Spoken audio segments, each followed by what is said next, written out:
तो बच्चों आज पढ़ते हैं, हम आगे चलते हैं, है ना। बेंडूरा क्लियर है? बेंडूरा सबको बेंडूरा क्लियर है ना? 4 स्टेप क्लियर है? 4 स्टेप बोलो क्या क्या है? Attention, retention, reproduction, motivation. Suman okay, चलिए अब पढ़ते हैं। अब कुछ और 3-4 सिद्धांत हो रहे हैं, लेकिन ये थोड़े आला दर्जे के। आला दर्जा समझते हो? मतलब ऊंचे लेवल के हैं, तो इनको थोड़ा सा समझना पड़ेगा, ठीक है। तो सबसे पहले हम करते हैं ईसी टोलमैन। टोलमैन का नाम सुना है? टोलमैन की 6, 7, 8, 9, 10 बेहतरीन बातें जो बहुत ही जबरदस्त हैं। उनमें से कोई एक बात आती है परीक्षा में, फर्स्ट ग्रेड में स्पेशली। टोलमैन, क्लार्क हल, एडविन गुथरी, इनको पूछा जाता है। तो आज पढ़ेंगे एडवर्ड सी टोलमैन। चेस नाम है इनका पूरा। ईसी टोलमैन लिख लो आप, ऐसे लिखो, ई सी टोलमैन।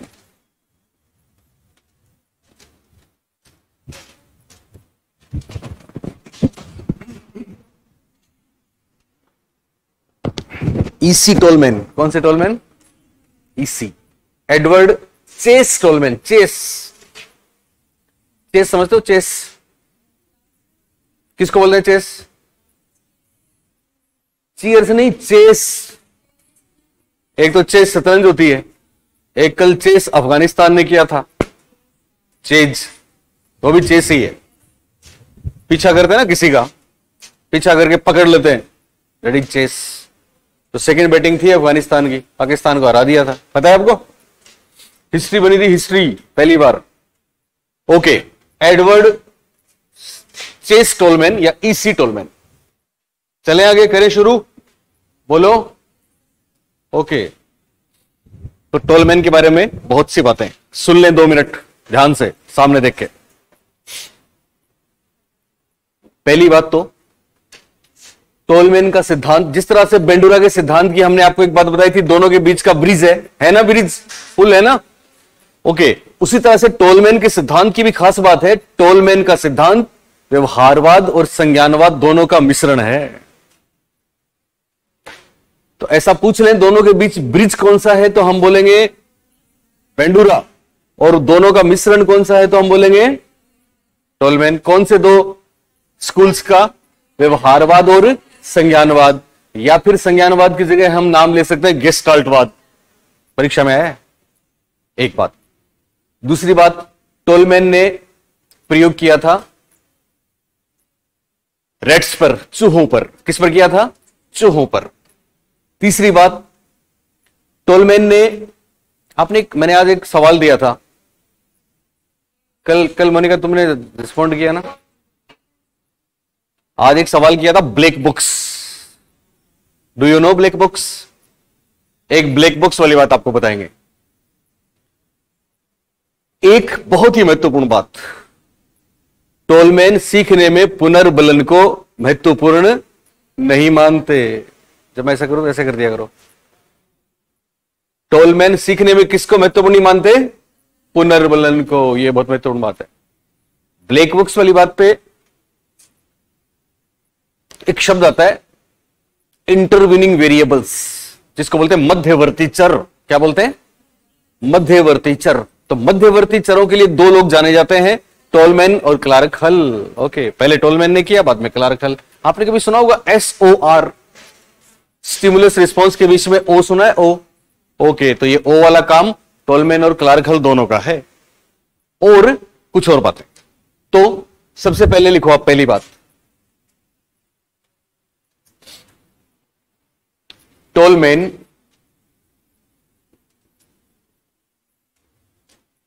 उत्तर व्यवहारवादी। क्लार्क हल और टोलमैन दोनों को ही उत्तर व्यवहारवादी कहते हैं।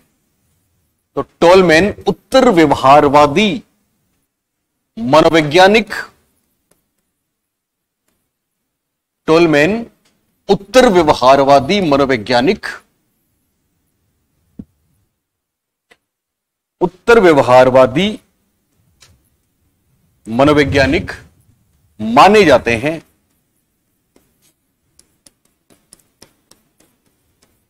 जिनका सिद्धांत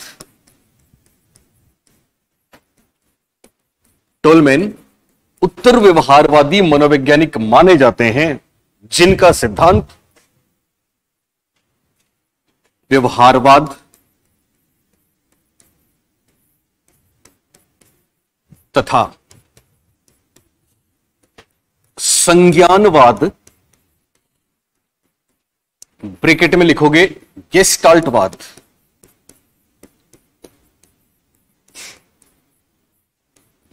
दोनों का मिश्रण माना जाता है। बहुत बार पूछा गया परीक्षा में।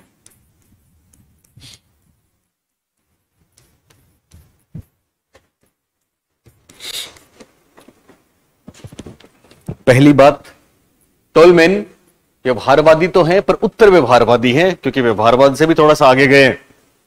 तो टोलमैन उत्तर व्यवहारवादी मनोवैज्ञानिक माने जाते हैं, जिनका सिद्धांत व्यवहारवाद और संज्ञानवाद या गेस्टाल्टवाद दोनों का क्या है, मिश्रण है। फर्स्ट ग्रेड की बात है, साइकोलॉजी में मास्टरी करनी है।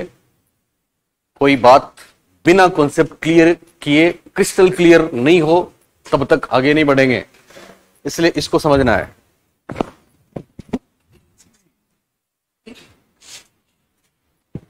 ओके, अब आप में से कोई बता सकता है मेरे को कि टोलमैन का सिद्धांत व्यवहारवाद और संज्ञानवाद दोनों का मिश्रण क्यों है? चलिए, आपने टोलमैन पढ़ा नहीं है अभी, फिर भी कुछ लोगों ने पढ़ा हुआ है। गरिमा, व्यवहारवाद की छाप टोलमैन के सिद्धांत पे है, क्यों? अरुण, सुमन, ठीक है, आपका दर्द। ओके, चलो कोई बताओ, तुम, मोनिका, अंकिता। यस, चलिए सुने। व्यवहारवाद की खास बातें दो थी, हमने आपको बताई थी, बताओ वो कौन सी? एक तो व्यवहारवाद, जोर से बोलो, व्यवहारवाद की दो बातें। पहली बात, यस, एक तो व्यवहारवाद अंतर्दर्शन या इनर ऑपरेशंस को इंपॉर्टेंट नहीं मानता। व्यवहारवाद तो केवल वस्तुनिष्ठ विधियां या अवलोकन या ऑब्जर्वेशन को महत्वपूर्ण मानता है। ओके, एक वातावरण को महत्वपूर्ण मानता है, ठीक है ना। व्यवहारवाद की दो बातें याद रखना, व्यवहारवादी अवलोकन को ही महत्वपूर्ण मानते हैं, वस्तुनिष्ठ प्रेक्षण को महत्वपूर्ण मानते हैं, अंदर क्या चल रहा है इसको महत्वपूर्ण नहीं मानते। ये वाली बात टोलमैन ने कही है, टोलमैन ने इस बात को माना है। कैसे माना है?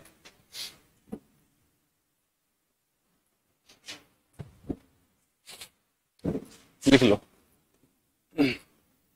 दोनों का मिश्रण क्यों है, तो लिखो व्यवहारवाद का प्रभाव, टोलमैन के सिद्धांत पे व्यवहारवाद का प्रभाव क्यों है?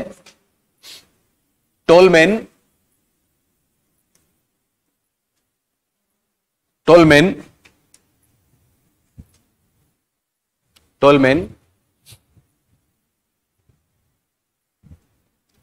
व्यवहार के प्रेक्षण ओब्लिक अवलोकन को महत्वपूर्ण मानते हैं। सिंपल बात बोलिए, बहुत सिंपल सी बात। व्यवहारवाद वस्तुनिष्ठ प्रेक्षण अवलोकन ऑब्जर्वेशन को महत्वपूर्ण मानता है, और टोलमैन भी प्राणी के व्यवहार के अवलोकन की बात करते हैं, इसलिए। दूसरी बात,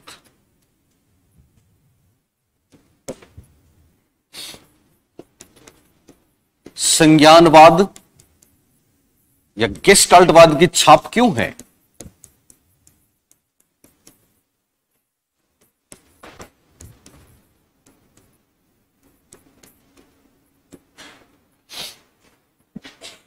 ये कोई बताए मेरे को।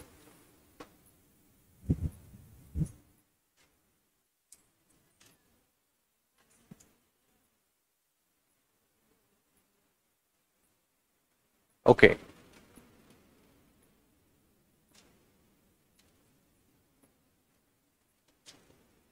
चलिए, गेस्टाल्टवाद की छाप क्यों है तो सुने। आपने दो शब्द सुने होंगे, ध्यान देना, आते हैं परीक्षा में। एक तो मोलिक्यूलर बिहेवियर, एक मोलर बिहेवियर। बोलिए कौन सा? Molar behaviour. मोलिक्यूलर बिहेवियर तो वो होता है जब हम किसी किसी व्यवहार को छोटे छोटे अंशों में बांट के समझने पर बल देते हैं। आपको पता है व्यवहारवाद में व्यवहार को किस तरह से समझा जाता है?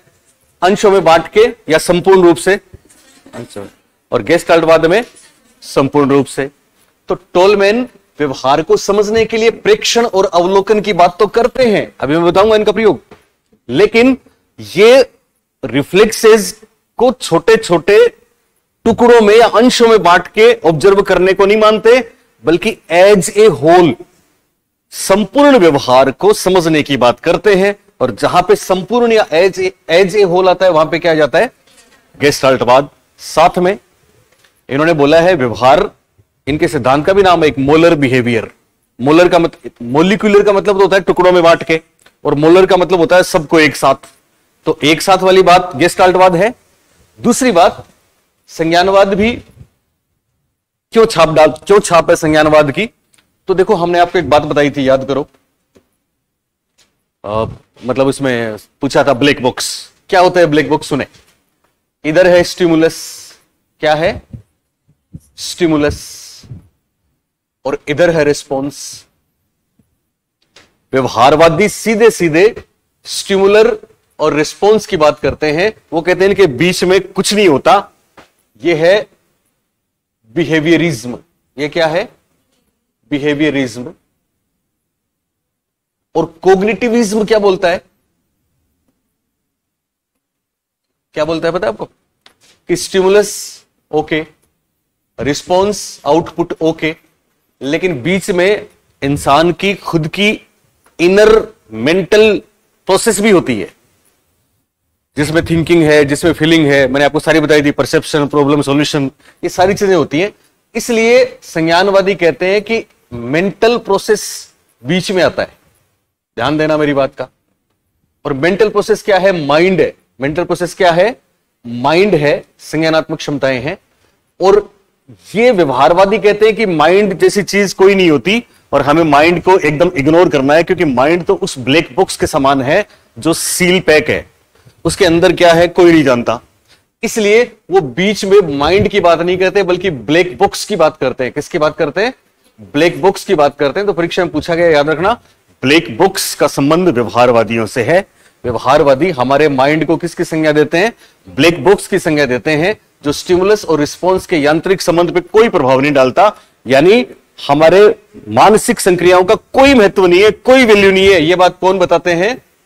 व्यवहारवादी। कौन बताते हैं? व्यवहारवादी। और जो कहते हैं हमारे मेंटल प्रोसेस का, फीलिंग का, थिंकिंग का, आदि चीजों का रोल है, वो क्या कहलाते हैं?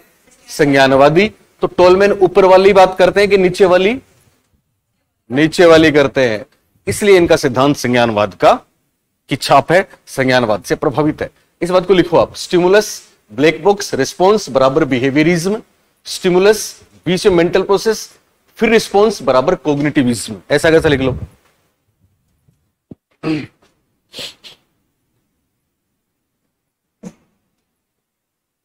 मैंने बोला ना थोड़ा सा ऊंचे लेवल का है, समझना है ध्यान से।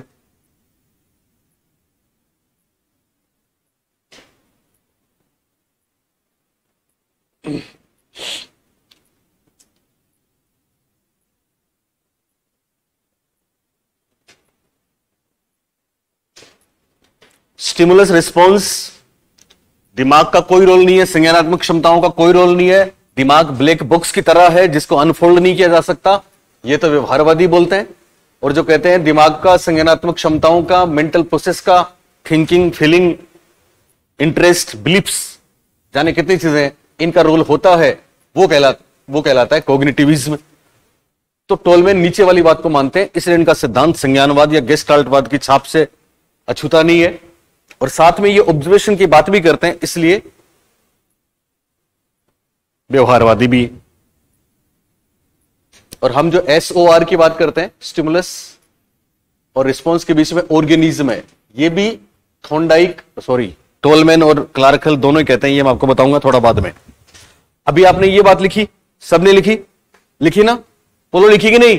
सिंपल, स्टिमुलस रिस्पॉन्स बराबर व्यवहारवाद, और स्टिमुलस रिस्पॉन्स के बीच में मेंटल प्रोसेस आ जाए तो संज्ञानवाद, और व्यवहारवादी मेंटल प्रोसेस के स्थान पे क्या बोलते हैं? ब्लैक बॉक्स, कोई दिमाग का रोल नहीं है, सिंपल। अब देखो वापस, टोलमैन का सिद्धांत व्यवहारवाद से प्रभावित है क्योंकि यह प्रेक्षण और अवलोकन पर क्या देता है? बल देता है। ये संज्ञानवाद और गेस्टाल्टवाद के बीच पर छाप है। क्यों है? क्यों है? बताओ क्यों है? बताओ क्यों है? इसमें मानसिक संक्रियाओं का महत्व है। ओके, दूसरी बात, ये किसकी बात करता है? व्यवहार के कैसे अवलोकन की बात करता है? टुकड़ों वाले या समग्र वाले? दोनों बातें। तो लिखो ए,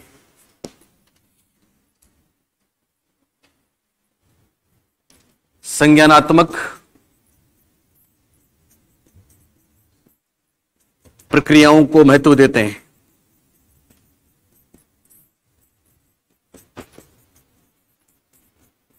दूसरी बात,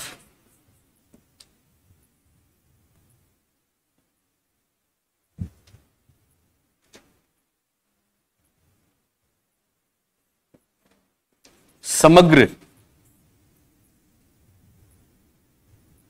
या संपूर्ण,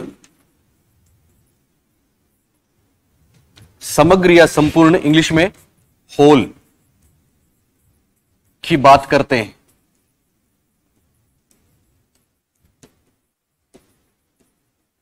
और इसे ही कहते हैं molar behaviour.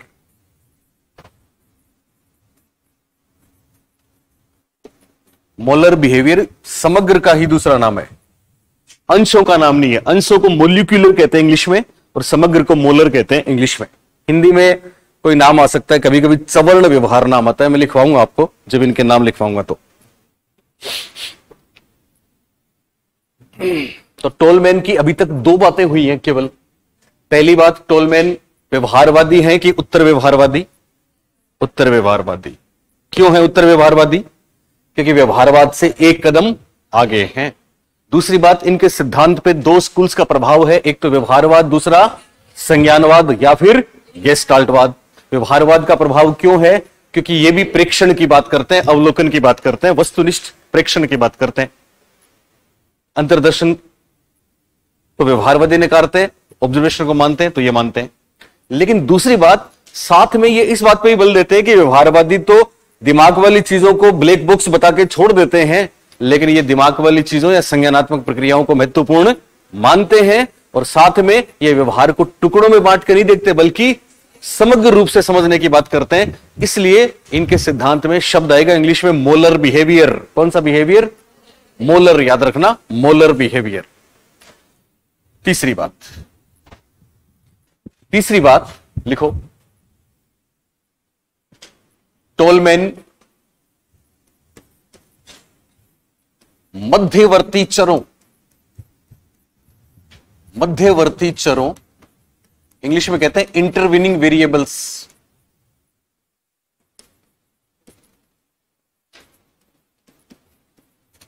Intervening variables, intervening की स्पेलिंग देखना, INTER, इंटरवीनिंग वेरिएबल्स इंग्लिश में। चलो लिख लो, कोई नहीं, ये लगाना होगा तो फिर लगा देंगे। टोलमैन मध्यवर्ती चरों, ब्रैकेट में लिखना, इंटरवीनिंग वेरिएबल्स को महत्वपूर्ण मानते हैं। और यहां ब्रैकेट में एक बात लिखना, क्लार्क हल भी मानते हैं। तो क्लार्क हल भी।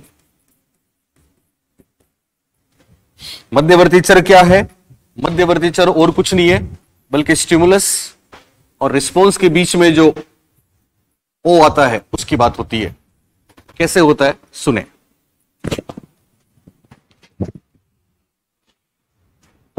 कभी कभी SOR क्लार्क हल के साथ जोड़ा जाता है, कभी कभी टोलमैन के साथ भी जोड़ा जाता है, कभी वुडवर्थ के साथ भी जोड़ा जाता है। एक्चुअली SOR है क्या तो सुन लें। सुन रहे हो? स्टिमुलस रिस्पॉन्स की बात करते हैं व्यवहारवादी। कौन करते हैं? सभी करते हैं, पर व्यवहारवादी कहते हैं स्टिमुलस के कारण से रिस्पॉन्स होता है, बीच में कोई दूसरी चीज नहीं है। आप सुन रहे हो मेरी बात? ओ की जो बात करते हैं स्टिमुलस और रिस्पॉन्स के बीच में ऑर्गेनिज्म। ओ का मतलब क्या है? ऑर्गेनिज्म। ऑर्गेनिज्म का मतलब है एक तरीके से व्यक्ति की मानसिक संक्रियाएं, फीलिंग, थिंकिंग, मेंटल ऑपरेशंस। तो इसकी जो बात करने वाले हैं उसमें दो नाम प्रमुख हैं, एक तो टोलमैन और दूसरा क्लार्क हल। एक तो टोलमैन और दूसरा क्लार्क हल। इसका क्या मतलब है? तो ये कहते हैं कि साहब ये वो व्यवहार है बीच वाला जिसको कोई दूसरा देख नहीं सकता, इसका ऑब्जर्वेशन पॉसिबल नहीं है, इसका अवलोकन नहीं हो सकता, क्योंकि ये तो अंदर ही अंदर होता है। जैसे मैं एग्जांपल देता हूं, फॉर एग्जांपल एक लड़का इधर से जा रहा है, सुन रहे हो मेरी बात? सामने से एक लड़की मिली, तो लड़के ने लड़की को देखा, जैसे लड़के की नजर पड़ी लड़की पे, लड़की बहुत सुंदर है, तो उसने देखा तो यहां लड़की उद्दीपक है और वो बगल से निकल गया, उसके निकल गया, देख लिया। लेकिन अब क्या होता है, अब उसके दिलो दिमाग में एक हलचल मच जाती है कि यार मैं उसको वापस देखूं, वापस देखूं, वापस देखूं। उसके अंदर बहुत कुछ चलता है, थिंकिंग भी होती है, फीलिंग भी होती है, ड्राइव भी होता है, अराउजल भी होता है, बहुत कुछ होता है। अब वो क्या करता है, उसे रहा नहीं जाता, तो अब वो पलट के वापस उसके सामने से आता है। पलट के वापस उसका आना रिस्पॉन्स है। क्या है? रिस्पॉन्स है। और वो लड़की उसके लिए क्या है? उद्दीपक है, स्टिमुलस है। तो व्यवहारवादी तो केवल लड़की और उसका रिस्पॉन्स वापस सामने से आना यही देखते हैं।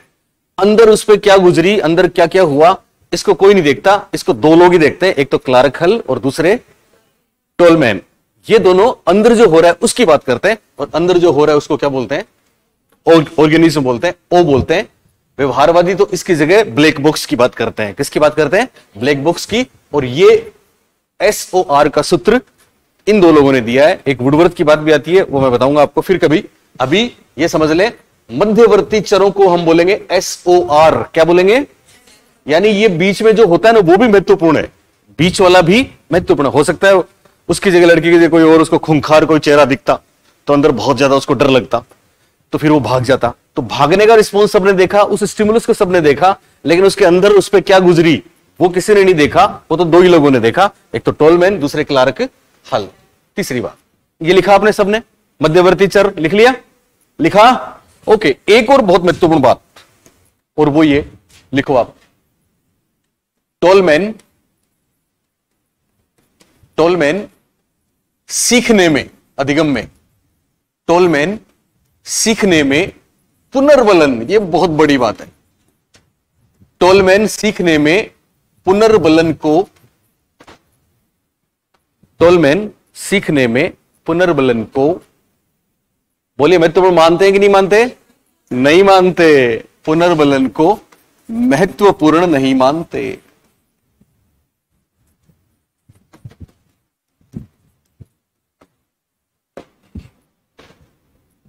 टोलमैन सीखने में किसको महत्वपूर्ण नहीं मानते?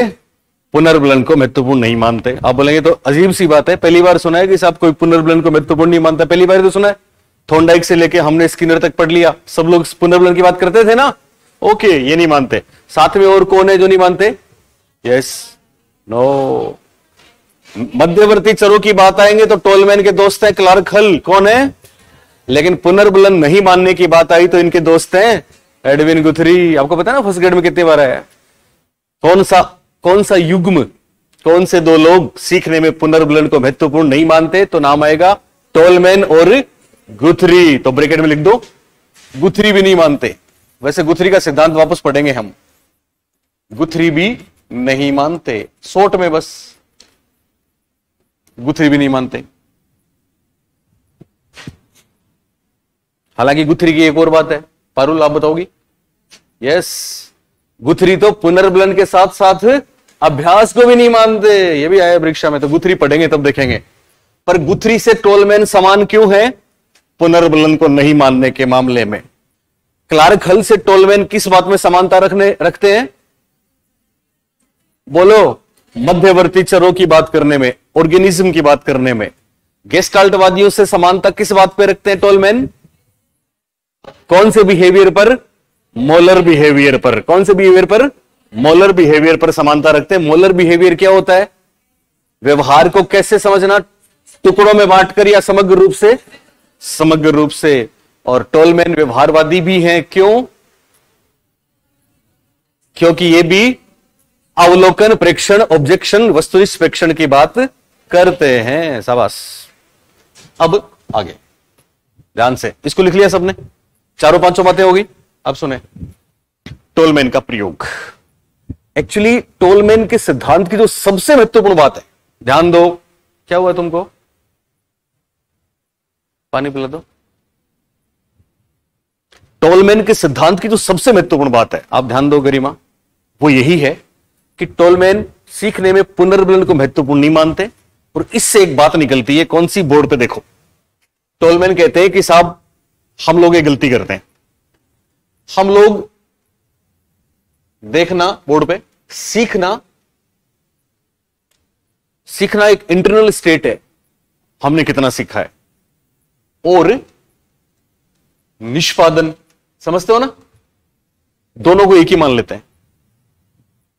आपने कितने नंबर हासिल किए, पेपर में कैसी परफॉर्मेंस दी, यह है निष्पादन। ये क्या है? जिसको पूरी दुनिया देखती है।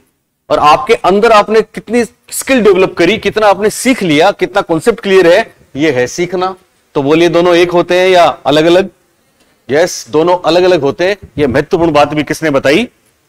टोलमैन ने बताई। और यहां ध्यान दें, टोलमैन कहते हैं कि यह जो निष्पादन है, इसमें पुनर्बलन जरूरी है, लेकिन सीखने की प्रक्रिया इससे पहले हो जाती है, उसमें पुनर्बलन जरूरी नहीं है। पुनर्बलन के बिना भी प्राणी सीख लेता है, हालांकि सीखी गई बात को पुनर्बलन मिलने पे ही बताता है, वो निष्पादन है। ये बहुत महत्वपूर्ण बात है, बहुत महत्वपूर्ण बात है। इसलिए आपने देखा होगा कि बिना पुनर्बलन के भी प्राणी सीखता है, पर वो सीखा हुआ बाहर आता है, प्रकट होता है या नहीं होता? नहीं होता। इसका मतलब वो व्यक्त होता है कि अव्यक्त रहता है? अव्यक्त रहता है। इसलिए टोलमैन का सिद्धांत किस नाम से मशहूर है? अव्यक्त सीखना। कौन सा सीखना? अव्यक्त सीखना। इंग्लिश में बोलेंगे लेटेंट लर्निंग। क्या बोलेंगे? ये क्या है, इसके लिए आप प्रयोग देखिए। एक्चुअली टोलमैन ने प्रयोग किया टीमेज, समझते हो? मैं लिखवा दूंगा अभी आपको, देखें आप। टीमेज, भूल भुलैया। भूल भुलैया देखिए, कभी नाम सुना है? एक जैसी लखनऊ में भूल भुलैया है ना, एक जैसी गलियां हैं, आपको पता ही नहीं लगता कि किस में जाऊं किस में नहीं। कभी आप यहां पे गए हो? अपनू राजस्थान और जयपुर में काफी जगह है। कहां पे? कई हैं। फन किंगडम मानसरोवर में है। ये बड़े बड़े जो रेस्टोरेंट होते हैं ना, इनमें ऐसा बच्चों को खेलने के लिए होता है। बड़े बड़े गार्डन है ना, गार्डन्स में ऐसे पौधे लगे हैं एक ही लाइन में। तो आप इधर जाओ तो वैसे बच्चे करते हैं, इधर तो यार किधर से आऊं, उधर बंद, उधर गए फिर बंद, उधर गए फिर बंद।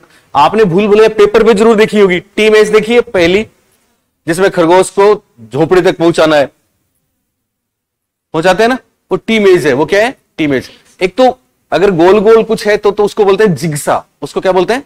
और टीमेज में क्या होता है? एक टी बनता है। क्या बनता है? टी, समझते हो ना, कि टी पे मकान नहीं लेना चाहिए साहब, मेरा मकान टी पे ही है। यहाँ पे कॉमर्शियल यूज बहुत बढ़िया होता है उसका, रेजिडेंस के लिए नहीं लेना चाहिए, ऐसे कहते हैं ना कई बार। टी क्या होता है? ऐसे रोड जाती है, एक सामने रोड जाती है, टी बन गया। फिर यहां अगर आपका मकान है तो कुछ लोग कहते हैं रेजिडेंस नहीं बनाना चाहिए, कॉमर्शियल होना चाहिए। हालांकि ये सब अलग टाइप की बातें हैं। तो टी समझते हो? ओके। तो क्या किया इन्होंने? टीमेज पर चूहों के 3 समूह बनाए। कितने समूह बनाए? सुन रहे हो ना? रेट्स पे प्रयोग किए, 3 ग्रुप्स बनाए और उनको भूल भुलैया पर दौड़ाया। किस पर दौड़ाया? भूल भुलैया पर दौड़ाया, टीमेज पर दौड़ाया। अब देखना आप, टीमेज ये है, ये रास्ता, ये आगे जाके टी, यानी यहां गए तो एक रास्ता इधर, एक रास्ता उधर। प्राणी सोचता है कि इधर जाऊं कि उधर जाऊं। यहां आके उसके सामने 2 राह है। क्या है? 2 राह है। तुम ध्यान दो, एप्रिन तो नहीं हो तो पहनते ना एप्रिन कोट, डॉक्टर्स, वकील्स। यहां आ गए तो यहां आके दोनों तरफ 2 रास्ते जा रहे हैं ना। ये टी बना कि नहीं बना? टी हो गया। अब यहां के प्राणी सोचता है कि इधर जाऊं कि इधर जाऊं। ये डिसीजन का पॉइंट है। और साथ में टोलमैन कहते हैं कि उसके सामने कोई पुनर्बलन नहीं होता, बल्कि यहां वो सोचता है कि इधर जाऊं तो मुझे क्या मिलेगा और उधर जाऊं तो मुझे क्या मिलेगा, इसके लिए उन्होंने एक शब्द दिया, प्रत्याशा। क्या दिया? तो टोलमैन का सिद्धांत प्रत्याशा का सिद्धांत भी कहलाता है। किसका सिद्धांत कहलाता है? प्रत्याशा का सिद्धांत। इंग्लिश में बोलते हैं एक्सपेक्टेंसी थ्योरी। कौन सी थ्योरी? Expectancy theory. फिर मान लो इधर गए तो फिर एक टी है, इधर गए तो फिर एक टी है, इधर गए तो फिर एक टी है, इधर गए तो फिर एक टी है, इधर, यानी ये जाल है टी का। बात समझ में आ रही है? आ रही है ना? कोई रास्ता बंद है, कोई खुला हुआ है, कोई मिला हुआ है, फिर एक टी है, और ये गोल है, ये मंजिल है। ये क्या है? मंजिल है। और ये सफर की शुरुआत है, ये स्टार्टिंग पॉइंट है। अब टी बन गया कहीं से भी, सुन रहे हो मेरी बात? इस पे उन्होंने चूहों को दौड़ाया। किनको दौड़ाया? और चूहों के कितने समूह बनाए? 3। कितने समूह बनाए? 3। 3 समूह कैसे बनाए और क्या उनकी परफॉर्मेंस रही वो देखते हैं। पहले इसको समझ लो आप। इसमें एक तो प्रत्याशा शब्द आया। क्या आया? प्रत्याशा। एक जब चूहे मंजिल पे पहुंच गए तो उसके बाद फिर अगली बार छोड़ा, फिर अगली बार छोड़ा। तो टोलमैन कहते हैं कि चाहे एनिमल हो चाहे इंसान हो, उनकी बुक भी है, बुक का नाम लिखेंगे अभी, purposive behaviour in animals and man. तो इंसान क्या करता है? मंजिल पे जाने के लिए शॉर्टकट ढूंढता है। क्या ढूंढता है? शॉर्टकट ढूंढता है। और शॉर्टकट के लिए वो कोई, जैसे हम एक पढ़ रहे थे उसमें कि चाइना में कोई पर्यटक था, है ना, उसको चाइनीज भाषा नहीं आती थी, तो होटल से घूमने निकले पैदल ही कई जगह। फिर किसी ने कहा कि वापस कैसे आओगे? तो रास्ते में कुछ क्लूज मिलेंगे, कुछ चिन्ह मिलेंगे, संकेत मिलेंगे, उनको नोट करते जाना, है ना। तो फिर वापस आप किसी को दिखाना, चाइनीज लैंग्वेज तो आती नहीं, कि साहब इस जगह जाना है, ये लिखा हुआ है, यहाँ ये लिखा हुआ है, यहाँ ये लिखा हुआ है। होता है ना कि आप देखो डिस्कवरी जंगल में जाते हैं तो पेड़ पे तीर का निशान लगाते हैं, ये रास्ता है, या क्रॉस लगाते हैं, इधर नहीं जाना है। तो वो चाइनीज लैंग्वेज आती नहीं थी, तो उन्होंने कुछ चीजें लिख ली, खूब घूमे, काफी दूर आ गए। फिर अब चलते हैं वापस। टैक्सी वाले को बुलाया, ओके कहाँ चलना है, ये देखो, तो जहां जहां मतलब ये सब लिखा है वहां पे मेरे को छोड़ दो। लेकिन वो जो लिखा हुआ था वो था कृपया बाएं चलिए, कृपया बाएं चलिए, सेफ्टी रखिए, कुछ ऐसे निर्देश थे जिनसे कोई मतलब नहीं था। तो कहने का मतलब होता है कि हम फिर क्लूज को याद रखते हैं। तो वास्तव में क्या, एक जैसी गलियां, आप एक जैसी सड़क, एक जैसे रास्ते हो, तो हम कोई ना कोई चिन्ह याद रखते हैं। इस आधार पर इनके सिद्धांत का एक नाम हो गया चिन्ह गेस्टाल्ट। चिन्ह गेस्टाल्ट क्यों हुआ? क्योंकि यहां से लेके यहां तक प्राणी अपने दिमाग में पूरा एक नक्शा बना लेता है, यार ये है, ये शॉर्टकट है, उसमें ये चिन्ह आएंगे। तो ऐसे ये जो मैं आपको बता रहा हूं, ये सब इनके सिद्धांत के बहुत से नाम है, उनको हम देखेंगे। उससे पहले एक महत्वपूर्ण बात, और वो क्या, इन्होंने जो प्रयोग किया था किस पे किया?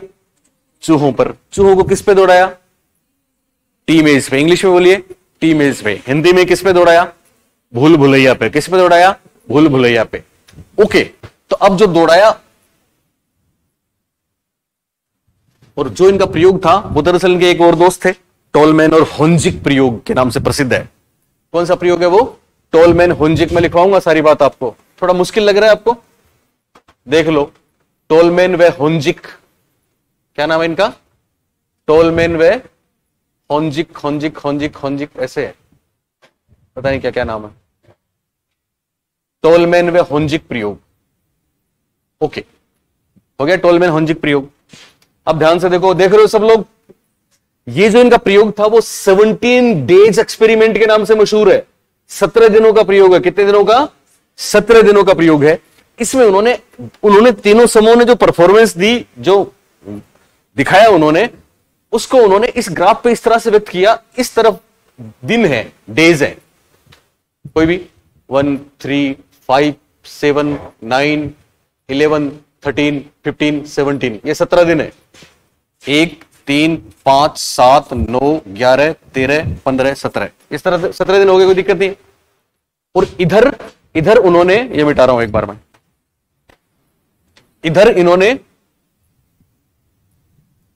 देख रहे हो ना, मुश्किल चीज भी पढ़ने के लिए तैयार रहना चाहिए इंसान को कभी कभी। इधर इन्होंने लिखा कि जो गलतियां हैं, एरर्स, क्या है? एरर्स वो हैं, वो कितने भी कर सकते हो आप, कितने भी 2, 4, 6, 8, 10, 12, 15, कितने भी। ओके, अब उनकी परफॉर्मेंस में उन्होंने जो गलतियां करी, ध्यान दो, ये गलतियां हैं। ये क्या है? गलतियां हैं। ये क्या है? गलतियां। पहला जो समूह था, उस समूह को उन्होंने 17 दिन तक उसमें दौड़ाया और उसको कभी पुनर्बलन नहीं दिया। पहला ग्रुप कौन सा था जिसको पुनर्बलन कभी नहीं दिया? सुनना दोनों, कभी पुनर्बलन नहीं दिया। तो उस ग्रुप ने पहले दिन गलतियां करी, फॉर एग्जाम्पल इतनी, फिर 17 दिन तक उस ग्रुप का जो आरेख बना वो कमोबेश ऐसा बना। ये कौन सा ग्रुप है जिसको कभी पुनर्बलन नहीं मिला, कभी पुनर्बलन नहीं दिया? सुन रहे हो? ये नो इन्फोर्स्ड ग्रुप है। कैसा ग्रुप है? No enforced. और दूसरा ग्रुप है जिसको लगातार पुनर्बलन दिया, जिसको लगातार पुनर्बलन दिया, ये दूसरा ग्रुप है। तो इसकी परफॉर्मेंस पहले दिन इतनी गलतियां करी, दूसरे दिन इतनी करी, तीसरे दिन, चौथे दिन, पांचवें दिन, छठे दिन, 12वें दिन, 15वें दिन। ये वो ग्रुप है जिसको क्या किया? लगातार पुनर्बलन मिला। इसको लगातार पुनर्बलन दिया या मिला। सुन रहे हो कि नहीं? क्या फर्क हुआ? पुनर्बलन से किस में कमियां आई? गलतियों में। इसका मतलब क्या पुनर्बलन का सीखने पे प्रभाव पड़ा? पड़ा कि नहीं पड़ा? गलतियां कम हुई तो प्रभाव नहीं पड़ा क्या? पड़ा। लेकिन तीसरा समूह ऐसा था जिसको, अब ध्यान दो, इधर ध्यान दो, आप आ जाएगा समझ में। इसको देख के तो लग रहा है कि पुनर्बलन महत्वपूर्ण है ना? पर सर आप तो कह रहे थे कि टोलमैन पुनर्बलन को महत्वपूर्ण मानते ही नहीं है। यही तो सवाल है आपके दिमाग में, तो पूरा सुनो। इसको देख के लग रहा है पुनर्बलन महत्वपूर्ण है, और वाकई है। लेकिन टोलमैन क्या कहते हैं? तीसरा समूह ऐसा था जिसको 10 दिन तक कोई पुनर्बलन नहीं दिया। कितने दिन तक? तो 10 दिन तक इस दूसरे ग्रुप की परफॉर्मेंस देखिए आप। और कोई कलर दिखता है क्या आपको इसमें? कैसा? ग्रीन तो है ही यार, ये दिख जाएगा। ओके, तीसरा ग्रुप है जिसको 10 दिन तक पुनर्बलन नहीं मिला, यहां तक कोई पुनर्बलन नहीं दिया। तो 10 दिन तक उस ग्रुप की परफॉर्मेंस कैसी थी? 10 दिन तक इस ग्रुप की परफॉर्मेंस ऐसी थी जिसको पुनर्बलन नहीं मिला, तो इसको भी नहीं मिला। यानी गलतियों में सुधार बहुत कम हुआ या सुधार नहीं हुआ। क्यों नहीं हुआ? क्योंकि पुनर्बलन नहीं मिला। इसका मतलब हम मान रहे हैं कि इसने नहीं सीखा, कम सीखा। पुनर्बलन मिला, उसने ज्यादा सीखा। क्या कर रहा है? अब क्या हुआ? सो गया था वो। अब 11वें दिन पुनर्बलन दिया। सुन रहे हो ना? 11वें दिन क्या दिया इनको?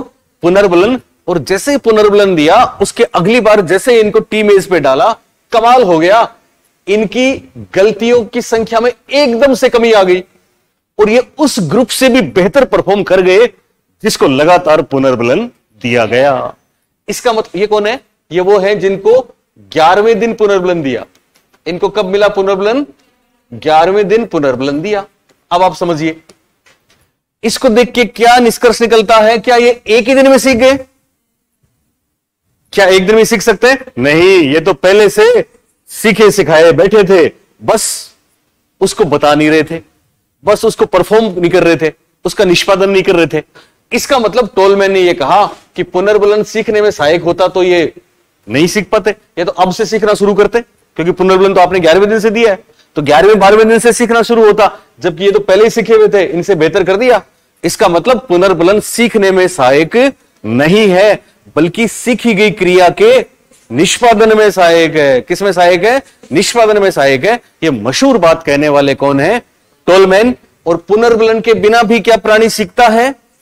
बोलो, सीखता है। पर वो सीखना कैसा होता है? व्यक्त या अव्यक्त? बात समझ में आ गई? एकदम क्लियर। तो आपको क्या करना है? लिखो। तुमने कुछ लिख लिया तो उसको काटना नहीं है, वापस लिखना है, ठीक है ना? शॉर्ट में कुछ लिख लेते हो ना, तो कभी उसको काटा मत करो, वो भी काम आता है। लिखो, टोलमैन ने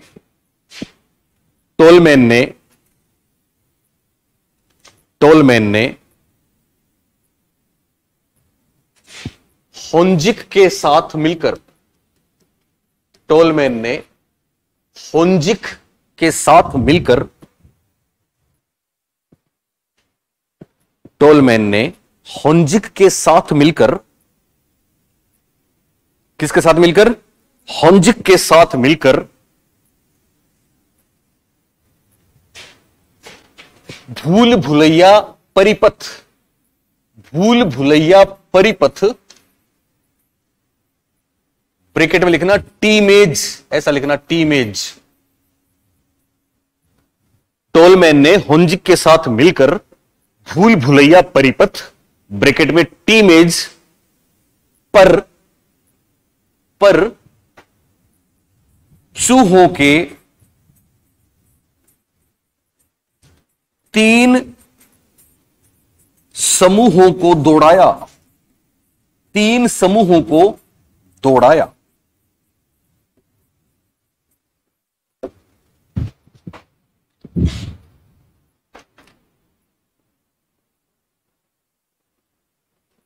नीचे लिखो दूसरी बात, यह है, लिख रहे हो ना, यह है टोलमैन वह होंजिक का, यह है टोलमैन, ऐसे भी लिख सकते हैं होंजिक, वह होंजिक का 17 दिन का प्रयोग। यह है टोलमैन वह होंजिक का 17 दिन का प्रयोग के नाम से प्रसिद्ध है। यह है टोलमैन वह होंजिक का 17 दिन का प्रयोग के नाम से प्रसिद्ध है। कितने दिन का प्रयोग? ओके, अब क्या प्रयोग था तो थोड़ा सा लिखना है, ज्यादा नहीं। आप लिखें, लिख रहे हो ना? प्रथम समूह, प्रथम समूह, ये किसका समूह है? रेट्स का है। टोलमैन ने किस पे प्रयोग किया? रेट्स पर, चूहों पर। प्रथम समूह कभी भी पुनर्बलित नहीं किया गया।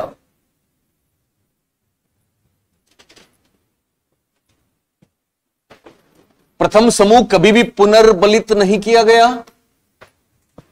द्वितीय समूह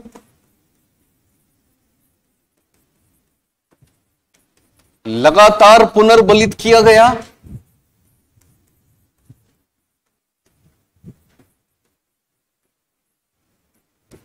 और तृतीय समूह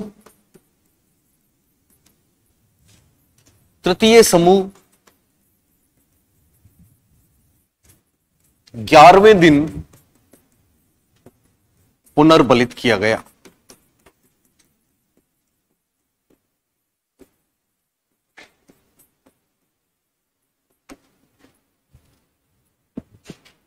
ग्यारहवें दिन पुनर्बलित किया गया। नीचे लिखो निष्कर्ष, निष्कर्ष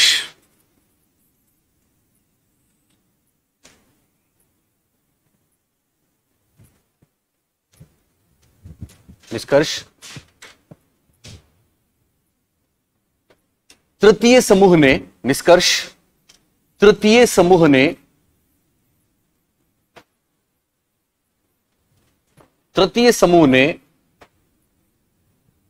11वें दिन से, तृतीय समूह ने 11वें दिन से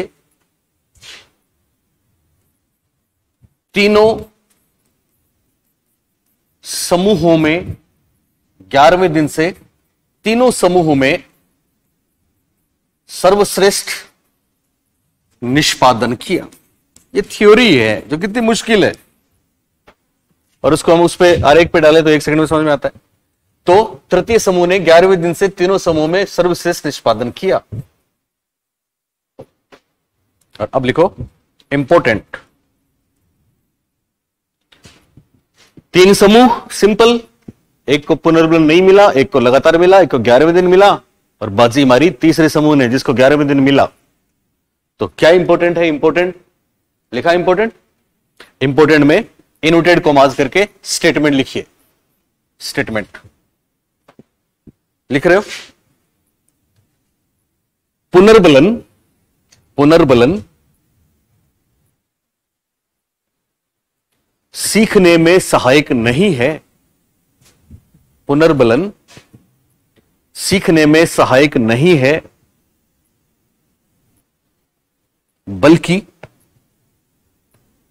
बल्कि निष्पादन में सहायक है।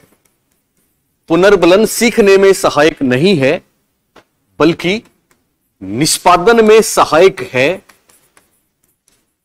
पूर्ण विराम, इनवर्टेड कॉमास बंद और एरो करके ईसी टोलमैन। EC Tolman.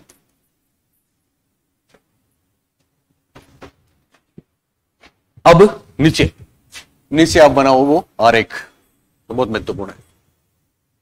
यहां पे लिखो डेज, दिन, 1 3 5 7 9 11 13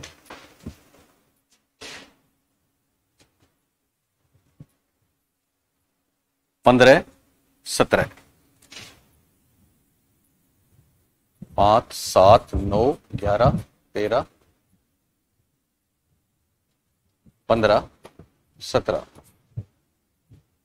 और इधर लिखो गलतियां, या परसेंटेज ऑफ लर्निंग भी लिख सकते हैं इसको, एरर्स। परसेंटेज ऑफ लर्निंग लिखेंगे तो फिर ये ग्राफ उल्टा चलेगा, इसलिए आप ऐसे लिख लो, कितनी भी 2 4 6 8 10 12। अब पहला समूह पहले दिन गलतियां करी इतनी। पहला समूह कौन सा था? पुनर्बलन दिया कि नहीं दिया? नहीं दिया, तो इसकी गलतियों में कोई ज्यादा कमी नहीं आई, तो इसका ग्राफ बनेगा ऐसा। और इसमें आप चाहो तो ऐसा लिख लो, नो इन्फोर्स्ड ग्रुप। हिंदी में लिखो तो समूह 1 लिख लो, आपके पास लिखा हुआ तो है ही, कि नो इन्फोर्स्ड ग्रुप है जिसको कभी पुनर्बलन नहीं मिला, पुनर्बलन नहीं। इसकी परफॉर्मेंस ऐसी है। ओके, दूसरा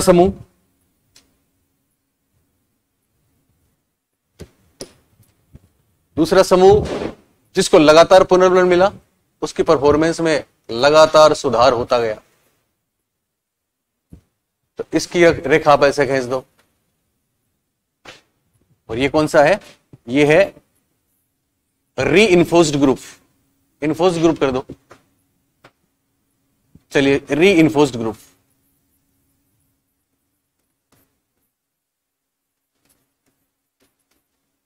वो नो री इन्फोर्स्ड है, इन्फोर्स किया तो भी चलेगा। ये है री इन्फोर्स्ड ग्रुप, यानी लगातार पुनर्बलन दिया, इसको पुनर्बलन दिया। तो इन दोनों की तुलना करते तब तो साफ दिख रहा है कि पुनर्बलन सीखने में महत्वपूर्ण है, लेकिन निष्पादन वाली बात क्लियर नहीं होती। इसलिए तीसरा समूह महत्वपूर्ण है। और तीसरा समूह जो था उसको 10 दिन तक पुनर्बलन नहीं मिला, 11वें दिन पुनर्बलन दिया गया। ठीक है, यहां से पुनर्बलन उसको मिला, तो यहां तक तो उसकी स्थिति इसके बराबर रही, लेकिन यहां से वो इससे भी बेहतर कर गया। ये है 11वें दिन पुनर्बलन। शॉर्ट में लिख लो चलेगा, 11वें दिन पुनर्बलन। बोलो कोई दिक्कत थोड़ी है? री इन्फोर्स्ड है वो, है ना? हाँ, री कर दो ना, एक ही बात है। नो इन्फोर्स की जगह ऊपर वाला नो इन्फोर्स ग्रुप है, तो नो री इन्फोर्स बता रही हो क्या? हाँ चलेगा। इसको आप नो इन्फोर्स लिखोगे तो भी कोई दिक्कत नहीं है। नो री इन्फोर्स्ड, बात एक ही है।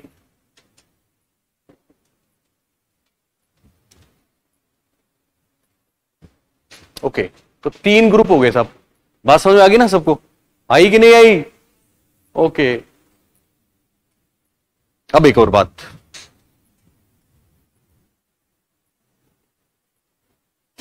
और वो क्या? लिखो नोट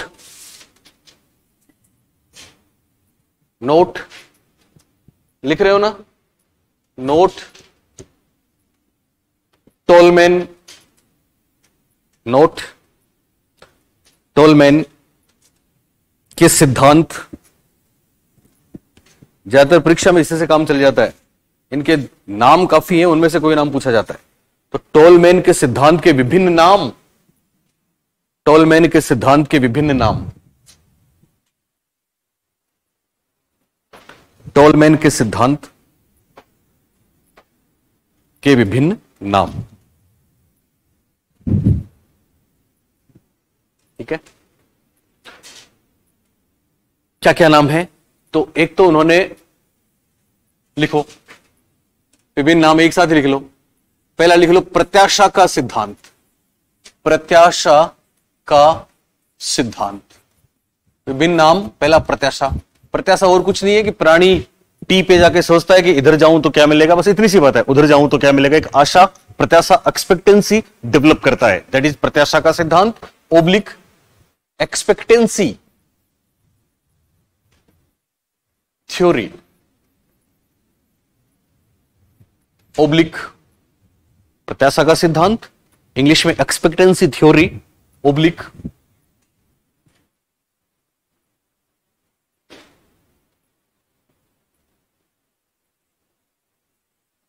वो जब अपने दिमाग में चिन्ह बनाता है, अपने दिमाग में कुछ साइन बनाता है, क्लूज बनाता है कि इस कौन सा शॉर्टकट है जिस पे मेरे को ऐसा, मतलब ये गली ऐसी थी, इसमें एक बिल्डिंग थोड़ी सी बाहर निकली हुई थी, यहां पे कोई पेड़ था। प्रैक्टिकली हम ऐसा सोचते हैं, तो अपने दिमाग में अगली बार शॉर्टकट जाने के लिए हम एक रास्ता, यार सबसे शॉर्ट तो वो है जिसमें ऐसा घुमाव आया था। और भूल भुलैया में भी कुछ निशान बना दिए थे उनके, तो चूहों ने अपने दिमाग में कुछ सोचा होगा तभी वो शॉर्टकट ढूंढ पाए। तो इस आधार पे उन्होंने एक नाम बताया और वो था यस चिन्ह। चिन्ह और पूरे रास्ते का मैप अपने दिमाग में बनाया कि छोटे छोटे पार्ट्स का, बोलो पूरे का कि छोटे का? पूरे का। तो उसका नाम है चिन्ह पूर्णाकार सिद्धांत। दूसरा नाम है चिन्ह पूर्णाकार सिद्धांत। और पूर्णाकार को ही गेस्टाल्ट कहते हैं, इसलिए चिन्ह गेस्टाल्ट सिद्धांत भी एक नाम हो गया। चिन्ह गेस्टाल्ट।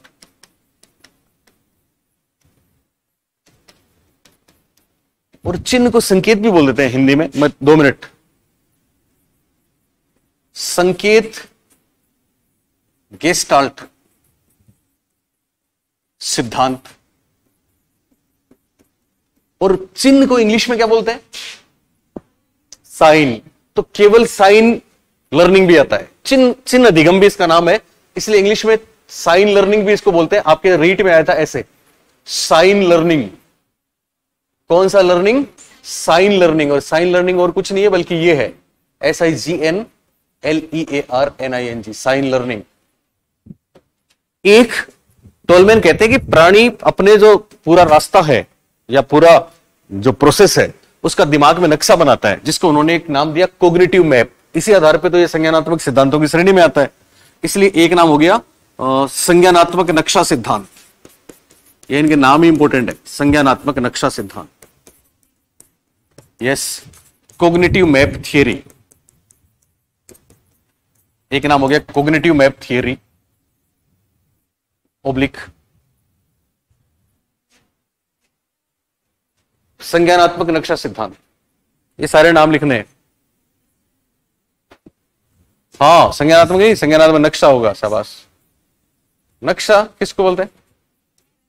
ओके, मैप को बोलते हैं। तो संज्ञानात्मक नक्शा सिद्धांत, एक कोग्निटिव मैप थ्योरी। अच्छा, किस चीज का संज्ञानात्मक नक्शा बनाता है? यहां एक लड़ाई और है। उसको रास्ते में जो मिलते हैं, कोई भी चिन्ह मिलते हैं, साइन मिलते हैं, क्लू मिलते हैं, क्लूज, सुन रहे हो मेरी बात? वो टोलमैन कहते हैं कि वो दरअसल उद्दीपक ही है। वो क्या है? वो उद्दीपक ही है। इसलिए कोग्निटिव मैप दरअसल ए चेन ऑफ स्टिमुलाई है। स्टिमुलस की चेन है, उद्दीपकों की श्रृंखला है। किसकी श्रृंखला है? उद्दीपकों की श्रृंखला है। इसलिए इनके सिद्धांत का एक नाम उद्दीपक सिद्धांत भी है। ये ध्यान रखना, ओब्लिक करके लिखो, उद्दीपक सिद्धांत। उद्दीपक सिद्धांत। इंग्लिश में SS थ्योरी भी है। देखो एक चीज मैं आपको और बताऊं, साइकोलॉजी में अक्सर परीक्षा में ऐसा होता है कि दो एक जैसे जब मॉडल आते हैं तो दोनों में कंपैरिजन होता है। पियाजे वाइगोत्स्की में कंपैरिजन होता है, तो क्लार्क हल और टोलमैन में भी कंपैरिजन होता है। जैसे मैंने आपको बताया था, पेवलोव और स्किनर में कंपैरिजन होता है ना। पेवलोव अनिच्छिक प्रतिक्रियाओं की बात करते हैं और स्किनर ऐच्छिक प्रतिक्रियाओं की बात करते हैं। पेवलोव का सिद्धांत SR टाइप अनुबंध माना जाता है, जिसको S टाइप अनुबंध भी कह देते हैं। और स्किनर के सिद्धांत को RS टाइप अनुबंध, इसलिए R टाइप अनुबंध भी कह देते हैं। कहते हैं ना, वही बात यहां भी लागू होती है। एक बार प्रश्न आया ऐसा परीक्षा में कि टोलमैन का सिद्धांत दरअसल एसएस थ्योरी है। क्या है?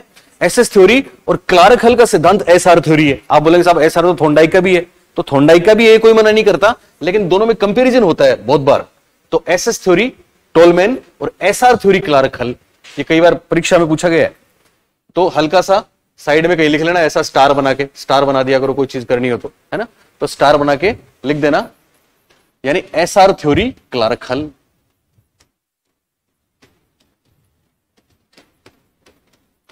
एसएस थ्योरी टोलमैन और एसआर थ्योरी क्लार्क हल। ओब्लिक करके अगला नाम लिखना है।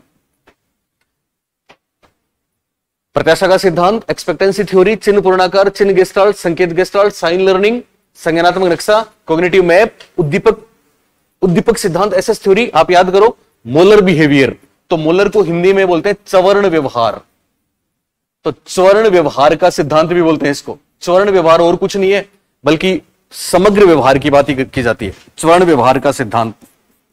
आप बोलेंगे साहब चवर्ण व्यवहार क्या है? ओब्लिक इंग्लिश में मोलर बिहेवियर, मोलर याद रखना, मोलर बिहेवियर थ्योरी।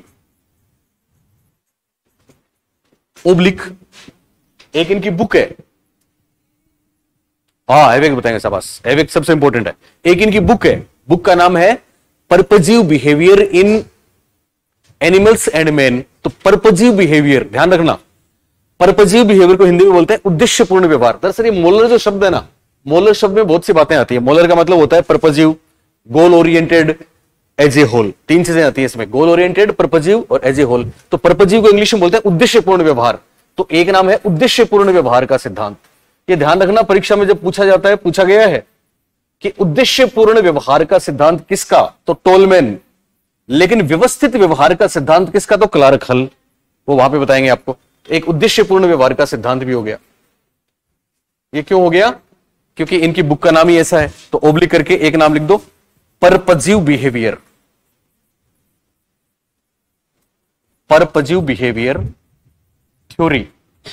और एक नाम अव्यक्त सीखना, अव्यक्त सीखना। देखो अव्यक्त की जगह हिंदी में और भी नाम आ सकता है, इंग्लिश में याद रखना लेटेंट लर्निंग, लेटेंट लर्निंग। कौन सी लर्निंग? लेटेंट, इतने नाम है, लेटेंट लर्निंग, इतने नाम। एक छोटी सी बात और अभी पूरा करूंगा जल्दी से, लेटेंट लर्निंग। इनकी बुक का नाम साथ में लिखा देता हूं, है तो नीचे, इसके बाद नीचे फाइनली लास्ट में आप लिख लो, इनकी बुक है एक, टोलमैन की बुक, बुक है, ऐसे लिख लो, परपजीव। परपजीव का मतलब होता है उद्देश्यपूर्ण, परपजीव बिहेवियर। यह बुक महत्वपूर्ण है, इसमें इन्होंने सिद्धांत दिया था, परपजीव बिहेवियर इन एनिमल्स, यानी प्राणियों में भी होता है, एंड मेन, इंसानों में भी होता है। ये 1932 में आई थी। तो purposive behaviour in animals and man book है टोलमैन की, और टोलमैन के सिद्धांत के इतने नाम है।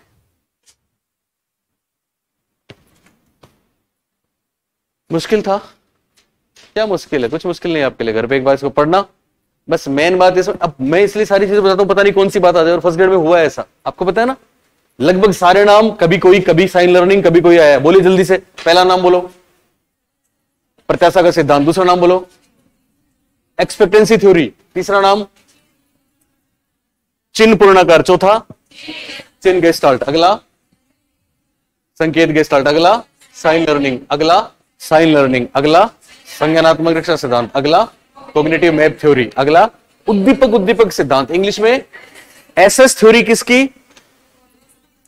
टोलमैन की। और एसआर थ्योरी किसकी? क्लार्क हल की। शाबाश। अगला नाम चवर्ण व्यवहार को इंग्लिश में क्या बोलेंगे? Molar behaviour. अगला नाम उद्देश्यपूर्ण व्यवहार को इंग्लिश में क्या बोलेंगे? परपजीव बिहेवियर। इनकी बुक का नाम क्या है? Purposive behaviour in animals and man. कब आई थी? 1932 में। और सबसे महत्वपूर्ण बात, अव्यक्त सीखना, जिसको इंग्लिश में क्या बोलेंगे? क्या बोलेंगे? Okay, thank you. हाँ, दिखाई नहीं?